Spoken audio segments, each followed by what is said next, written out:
अस्सलामुअलैकुम नाजरीन, 3 star news के साथ मैं हूं आयशा अली। नजर डालते हैं आज की अहम खबरों पर।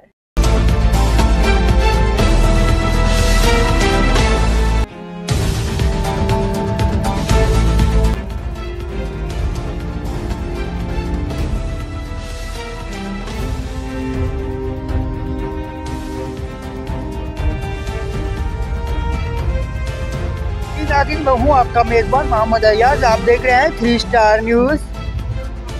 नाज़रीन, इस वक्त मैं मौजूद हूँ गुलशन इकबाल कराची। आज यहाँ पर एक प्रोग्राम मुनक्कद किया गया है। मज़ीद मालूमात लेते हैं। जनाब हमारे साथ मौजूद हैं कोऑर्डिनेटर जनाब आरिफ भाई मज़ीद आपको तारुफ कराएंगे। आरिफ भाई से पूछते हैं यहाँ प्रोग्राम के बारे में, क्या इस प्रोग्राम रखने का मकसद क्या है? वालेकुम सलाम। अरे भाई ये बताइए कि आज यहाँ पर हम गुलशन इकबाल में मौजूद हैं और यहाँ इस प्रोग्राम का मकसद क्या है, थोड़ा सा तारुफ कराइएगा नाजरीन को। जी, सबसे पहले तो मैं आपका 3 स्टार न्यूज़ का शुक्रिया अदा करता हूँ। अच्छा, आज जो हमने प्रोग्राम यहाँ पर रखा है ये कराची ग्रैंड अलायंस के प्लेटफार्म से रखा है। कराची ग्रैंड अलायंस के जो चेयरमैन हैं मोहम्मद असलम खान साहब, उन्होंने ये प्रोग्राम रखा है क्योंकि कराची में मौजूद तकरीबन कोई 200 से अबव कोऑपरेटिव सोसाइटियाँ हैं जो मसाइल का शिकार हैं, जिनके अलाटीज़, जिनके मेंबरान मुसलसल जो है वो तसल्सल में परेशान हैं। उनके प्लाट्स उनको नहीं मिल रहे, उनकी पोजीशंस नहीं मिल रही, उनको बहुत सारी दुश्वारियों का सामना करना पड़ा है। तो उनके हवाले से यहाँ पर आज पहली दफ़ा कराची में कराची के लोगों के लिए कराची के मसाइल पर कराची की एक तंजीम कराची ग्रैंड अलायंस ने यह प्रोग्राम रखा है और इसमें तमाम वो कोऑपरेटिव हाउसिंग सोसाइटी के मेंबरान और अलाटीज़ यहाँ पर आए हैं। उनके मसले यहाँ पर सुने गए हैं, नोट किए गए हैं, जिस पर कराची ग्रैंड अलायंस की पूरी टीम बमाए असलम खान साहब के वो कराची की आवाज़ बनकर इन अलाटीज़ को उनके हकूक़ के लिए जंग लड़ेंगे। उन्हें कानूनी तहफ़्फ़ुज़ पेश करेंगे, उन्हें हर तरह से महफूज करेंगे और उनका हक़ उन्हें दिलाने के लिए अपने प्लेटफार्म से भरपूर उनके साथ ताउन करेंगे। पीपल्स पार्टी खाली शामिल नहीं है, बाकी जितनी गवर्नमेंटें यहाँ पर आती हैं, आप मुझे बताएं सिवाय एक जमात के किसी और जमात ने आज तक इस काम के लिए आवाज़ उठाई हो? उनको भी हम ये कहते हैं कि वो उसको आखिर तक लेके जाएं। बीच में फिर कोई दूसरा इशू आ जाता है, वो दूसरे इशू पे चले जाते हैं। लेकिन हम एक इस इशू पे काम कर रहे हैं और इस इशू पे काम करते रहेंगे और इसमें तमाम पार्टियां मुलविस हैं। सिर्फ खाली एक पार्टी नहीं है कि हम खाली पीपल्स पार्टी को कहें। तमाम सियासी पार्टियां जिसने कराची के नाम पर वोट हासिल किए, कराची के नाम पर हर चीज दी, कराची के लोगों ने उनको जान माल हर चीज की कुर्बानी दी। आज उन्होंने कराची के लोगों के लिए क्या किया? सबसे छोटा मुतालबा उनका ये था कि हैदराबाद में यूनिवर्सिटी बनाई जाएगी। क्या कभी उन्होंने हैदराबाद यूनिवर्सिटी में आज तक यूनिवर्सिटी बन सकी? को इनका हक मिले, इनका राइट मिले। इनके साथ जो ज्यादतियां हुई हैं, यानी एक नस्ल तबाह हो गई और दूसरी नस्ल को आज तक प्लाट नहीं मिला है। 74 में एक सोसाइटी लॉन्च हुई, आज उसको 50 साल हो गए हैं और वो सोसाइटी आज तक नहीं बन सकी। इसके मुकाबले में आप पंजाब चले जाएं, करप्शन वहाँ भी है, लेकिन जब सोसाइटी कोई बनती है तो करते क्या हैं वो कहते हैं कि जितनी यूटिलिटीज़ है पहले सबसे पहले उसको डेवलप करो। वो पहले मस्जिद डेवलप कराते हैं, पार्क डेवलप कराते हैं, हॉस्पिटल डेवलप कराते हैं, उसकी सारी जगह डेवलप करा के फिर इसके बाद वो अनाउंसमेंट करते हैं। सबको पता होता है कि भाई हॉस्पिटल। यहाँ पर तो सोसाइटी के अंदर कोई भी यूटिलिटी जो है ना वो सब की सब बेच दी गई। आप गुलिस्तान जौहर में चले जाएं, गुलिस्तान जौहर में कोई भी ये प्लाट है, जो जितनी भी यूटिलिटी की जगहें थी ना, पार्क, ग्राउंड, सब खत्म हो गए। और आज इसका जिम्मेदार कौन है?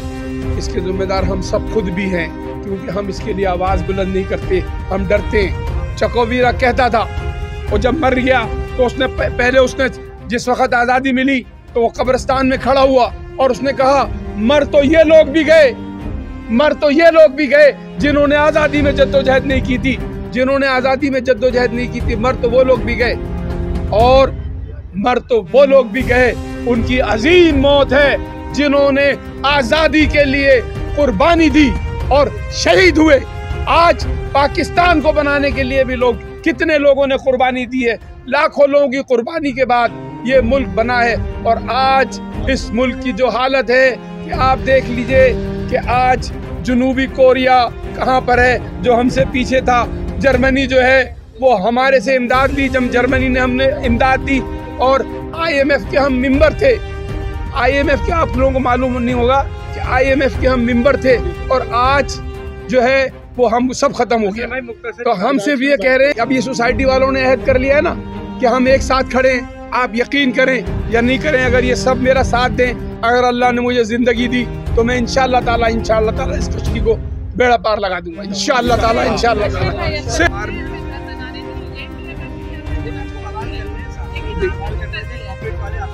देखिए, बात ये है कि आप सब लोग, हमने अपना एक टाइम दे दिया है। एक दिन जो है कराची ग्रैंड अलायंस के जो ओहदेदार हैं, 2-3 ओहदेदार, एक ऑफिस में आपको जगह बता दी जाएगी, वहाँ बैठेंगे, आप अपने मसले लाएंगे। हम जो भी मसले हल होने की कोशिश में होंगी, हम भाग दौड़ करेंगे लीगल की तरफ से। अभी हम जाकर ये तमाम पूरा ख़त लिखने जा रहे हैं। हम पाकिस्तान के प्रेसिडेंट को, पाकिस्तान के आर्मी चीफ को, चीफ जस्टिस ऑफ पाकिस्तान को, प्राइम मिनिस्टर ऑफ पाकिस्तान को हम खत लिखने जा रहे हैं। कोर कमांडर को ये खत लिखने जा रहे हैं कि आपकी इस नगरी में ये हो रहा है, इसके लिए आप ताकतवर लोग हैं। कल अल्लाह ताला के पास जब हम आपका गिरबान पकड़ेंगे, तो अगर आपने हमारे मसले हल नहीं किए तो हम अल्लाह के हुजूर में तुम्हारे गिरबान पकड़ेंगे। भाई, जिन लोगों से आप रुजू करने जा रहे हैं, जिनके नाम आपने कोर कमांडर ये वो नाम दिया, यही लैंड माफिया के पुश पे बैठे हैं, आप कैसे छुड़वा लेंगे उनसे? देखिए, बात यह है कि कराची की हकीकत है, ये हकीकत है, लेकिन हम जब भी तो उन्हीं के पास जाएंगे ना। किसके पास जाएंगे? अब इसके बाद हम अल्लाह का तो हमने अल्लाह के हवाले भी कर दिया, हम तो फिर उनके पास ही जाएंगे ना। फिर उनको याद दिलाएंगे कि तुम्हें भी मरना है, तुम्हारे बच्चों को भी मरना है। हम तो ही जाएंगे, हर पार्टी हमसे हमारे साथ ताउन करेगी। हम तो तमाम इस MQM से भी कहेंगे, MQM है, मुस्लिम लीग नून है, पीपल्स पार्टी है, तमाम पार्टी के लोगों के पास हम जाएंगे। अब इन तमाम पार्टी के लोगों के पास भी जाएंगे कि भाई ये जो सूरत हाल है इस पर देखो और इस पर हमारे साथ दो। आज जैसे मुस्लिम लीग जो है वो मरकजी मुस्लिम लीग के लोग आए थे, फंक्शनल मुस्लिम लीग के सरदार रहीम साहब को भी दावत दी थी, लेकिन उन्होंने कहा था कि हम अगर मसरूफ है, मेरी मीटिंग है, अगर मेरी मीटिंग नहीं होगी तो मैं ज़रूर आऊँगा। हमारे सीनियर वजीर, हमारे लॉ एंड ऑर्डर के जो वजीर दाखिला है, वो कराची के मामलात पर और कराची की तकलीफों पर मज़ाहिया बातें करते हैं। अरे साहब, उस शहर के अंदर इतना होता है, फला शहर के अंदर इतना होता है। और भाई, तुम्हें शर्म नहीं आती? काश अल्लाह ताला ये बिजली तुम्हारे घर में गिराए और गरीब का बच्चा मरने के बजाय तुम्हारा लड़का अगवाओ, फिर तुम ये बात करके दिखाओ कि किस इलाके में क्या कराया होता है। अभी जो आग लग रही है उसकी तपिश आपके घर तक नहीं पहुंची है। अब ये इस किस्म का एक मामला खड़ा कर दिया गया कि जनाब आप अपने यहाँ पर एडमिनिस्ट्रेटर लाकर बिठाएं। लोगों को बेयारो मददगार छोड़ के को चला जा रहा है। उस तरीके से कराची की कीमती जमीन जो एक वक्त में तो कोई हैसियत नहीं रखती थी, वो प्लाट जो 10-5 लाख के थे आज करोड़ों में पहुंच चुके हैं। सैयद शहजाद मदर जैदी साहब, UC1 के चेयरमैन, कि आज हमने कराची ग्रैंड अलायंस की आवाज पे कराची के सुलगते हुए एक मसले के लिए यहाँ हम सब जमा हुए हैं, और क्रेडिट सिर्फ असलम भाई को नहीं जाता, जितने भी यहाँ पे सामीन आए हैं मैं इनको सैल्यूट करता हूँ। इसमें कुछ गुजारिशात हैं जो मैं आपके सामने लाजमी रखना चाहता हूँ, इस मौके का पूरा फायदा उठाना चाहता हूँ। नंबर 1, कराची ग्रैंड अलायंस ने सिर्फ कोऑपरेटिव के मसाइल को एड्रेस किया है। आप लोगों के इल्म में है कि कराची शहर क्या पूरा मुल्क इस कोऑपरेटिव सोसाइटी के साथ साथ बिल्डर्स माफिया का भी शिकार है। अजीबाद के साथ इंसाफ ही चाहिए, इंसाफ चाहिए। हमारे साथ जितने भी कोऑपरेटिव सोसाइटी के मुतासरीन हैं, हम सबको इंसाफ चाहिए। हम सदर पाकिस्तान से, चीफ ऑफ आर्मी स्टाफ से और तमाम मुतल्लिका इदारों से अपील करते हैं, पुरजोर अपील करते हैं। इसमें बेवाएं भी हैं, इसमें बेचारे हमारे रिटायर्ड मुलाजमीन भी हैं, और तमाम लोग जो बेचारे मुतासरीन हैं उनकी बहुत ज़्यादा इसमें पंजियाँ लगी हुई हैं। सारे पैसे उन्होंने जमा करके यहाँ ज़मीन ली और आज हमारे साथ नाइंसाफ़ी हो रही है। हम मुतल्लिक़ इदारों से अपील करते हैं कि हमारे साथ इंसाफ किया जाए और असलम साहब की हम भरपूर हिमायत करते हैं कि असलम साहब की क़यादत में इंशाअल्लाह ताला हमें ज़रूर मतलब अपनी जो कामयाबी हासिल होगी।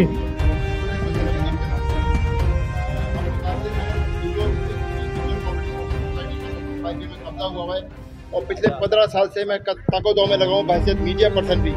जहाँ जहाँ मेरे ताल्लुकात हैं मैं अपने पर्सनल ताल्लुकात इस्तेमाल कर रहा हूँ और हाई कोर्ट के ऑर्डर के बावजूद भी वो सोसाइटी खाली नहीं हो रही है। रिजल्ट ये है कि हम उस सोसाइटी में खड़े नहीं हो सकते। अभी हमारी ज़मीन हालांकि कब्जे में नहीं है। हमने कल तक बाउंड्री वॉल लगाई है सोसाइटी के और बीच में से पंचर करके वो रास्ता निकाल लेते हैं। वहाँ के शरीफ लोग जो है, नेक लोग जो हैं, माशाल्लाह कब्जा माफिया जो है। और मैं आपको एक आप लोग की आवाज़ बनने आया हूँ। यकीनन अजीमाबाद सोसाइटी से यूसुफ इमाम साहब से मैं दरख्वास्त करूंगा कि वो आएं और अपने ख्यालात का इज़हार करें। ये अजीमाबाद कोऑपरेटिव सोसाइटी 1970s की सोसाइटी है जो कि गुज़िश्ता लास्ट 2014 में इसमें एडमिनिस्ट्रेटर बैठाया गया, जो कि उसके बाद 2015 में इनामुल्लाह धरेजो जो कि उस वक्त के कोऑपरेटिव सोसाइटी के सेक्रेटरी थे, उन्होंने कोर्ट में लिखकर भी दिया और जो कुछ सोसाइटीज को रिस्टोर किया उसके अंदर वाज़ेह तौर पर लिखा कि सारा इलीगल एडमिनिस्ट्रेटर बैठाए गए थे। उसके बावजूद आज 9 साल गुजर गया, ये सिस्टम जो है सिंध गवर्नमेंट का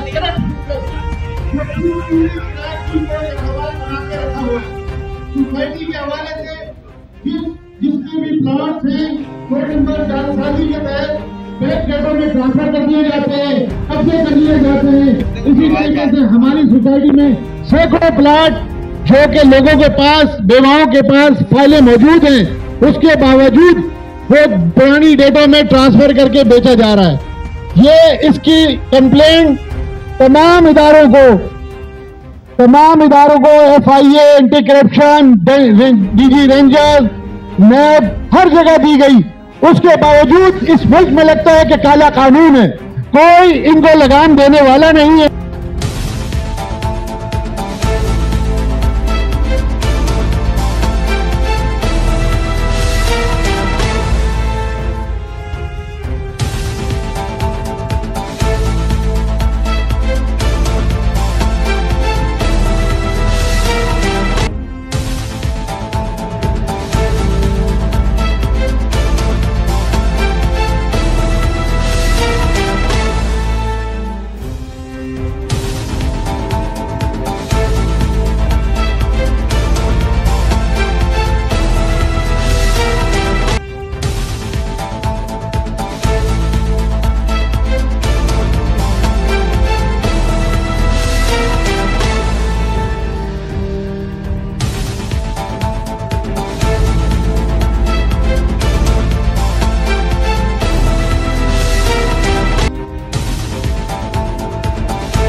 चेयरमैन कराची ग्रैंड अलायंस जनाब असलम खान साहब और उनकी पूरी टीम को सलाम पेश करता हूँ और पंडाल में बैठे हुए मेरे वो मुतासिरीन।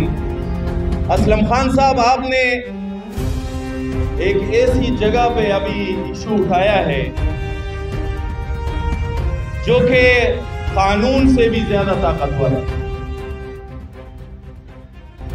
आप क्या समझते हैं कि ये जो लैंड ग्रैबिंग और ये जो कब्जे हो रहे हैं, ये सोसाइटियों को जो एक कारोबार की नीयत से लोग बाकायदा करोड़ों रुपए में इसके जो एडमिनिस्ट्रेटर बिकते हैं, इसकी फाइलें बनती हैं और उनको फ्री हैंड दिया जाता है, इसमें बाकायदा आपकी कुछ सिंध पुलिस की काली बेड़ियाँ भी शामिल हैं। बात हकीकत की तरफ करेंगे क्योंकि ये जो आपने मिशन शुरू किया है असलम खान साहब, इसके बाद धमकियों का सिलसिला शुरू हो जाएगा, खरीदने का सिलसिला शुरू हो जाएगा। धमकाने का सिलसिला शुरू हो जाएगा, झूठी FIRों का सिलसिला शुरू हो जाएगा। ये जो लोग बैठे हुए हैं, इन्होंने अपने बच्चियों के लिए अपने रिस्क हलाल की तनख्वाहों से एक एक रसीद बाकायदा बैंक में स्लिप जमा करके हकीकी मानों में हकदार है, अदालत की जजमेंट इनके पास है। जज ने इनको कहा है कि आप मालिक हैं, मगर पुलिस इनको प्रोटेक्शन नहीं दे सकती, ना इनको कब्जा दिला सकती। कभी भी कानून को हाथ में नहीं लेंगे। हम इंशाअल्लाह कानूनी तरीके से हर जगह पे मामला को उठाएंगे। इसमें ऐसे लोग हैं, ऐसी माएँ हैं, सफेद बाल, फटे हुए कपड़े, जिनके जवान जवान बच्चों को बाकायदा बिल्डर माफिया ने शहीद किया है, मगर कोई पूछने वाला नहीं है, कोई पूछने वाला नहीं है। तो कहने का मकसद ये है, असलम खान साहब आपसे मेरी ये दरख्वास्त है कि आप एक बड़ा मरकजी ऑफिस बनाएं इसी रोड में जहां ये बिल्डर बैठे हुए हैं, जितने ये लैंड ग्रेबर और लैंड माफिया बैठी हुई है, ये में आप एक ऑफिस बनाएं, बाकायदा बाहर बोर्ड दें, उसके लिए बाकायदा कमेटी तश्कील दें, बाकायदा इंशाल्लाह जो कमेटी तश्कील होगी वो आपको फंड भी देगी इंशाल्लाह। वकला तो हमारे अपने इंशाल्लाह, वो हमसे फीस नहीं लेगी इंशाल्लाह। हाँ, अलबत्ता मुझे ये भी पता है कि इस सिस्टम में जज भी शामिल है। कितनी शर्म की बात है कि जज खुद शामिल हैं, जो हमारे कोर्टों में बैठे होते हैं, जो हल्फ उठा के ये बात करते हैं कि हम इंसाफ के फैसले करें, वो बाकायदा इस सिस्टम में शामिल है। इसका मैं अल्हम्दुलिल्लाह गवाह हूँ, जिंदा हूँ मैं, मुझे पता है।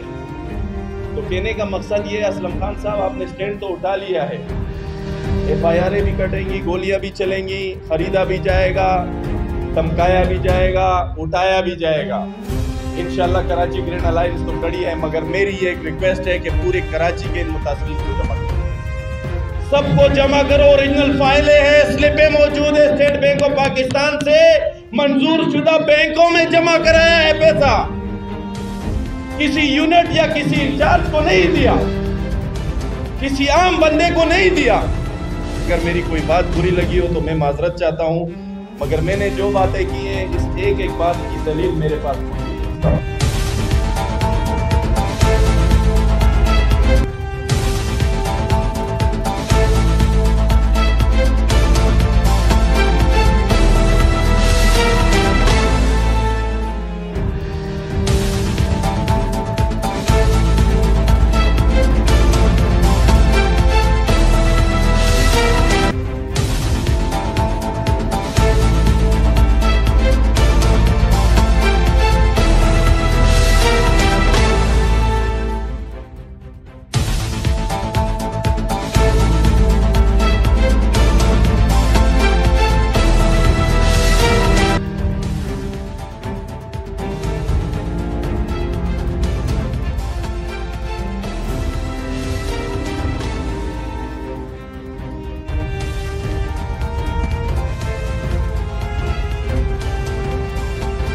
हुकूक के लिए जद्दोजहद करेंगे और ये मुतालबा करते हैं कि कराची में मुकामी पुलिस लाई जाए, कराची में किलिंग बंद की जाए।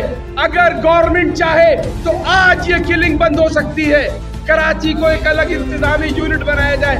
आपको याद है 5-6 साल पहले असलम फिक्री साहब, आपका भी बहुत मशहूर हूं मैं, आपको पहले अपने लिए खड़े होना है, दूसरा आदमी आपके लिए नहीं खड़ा होगा, आपको अपने लिए खुद खड़े होना है। आदिल जफर कहाँ है? आदिल जफर साहब हमारी कमेटी के मेंबर है, सरदार साहब आ जाए, और जितने भी लोग हैं, मैं तमाम दोस्तों से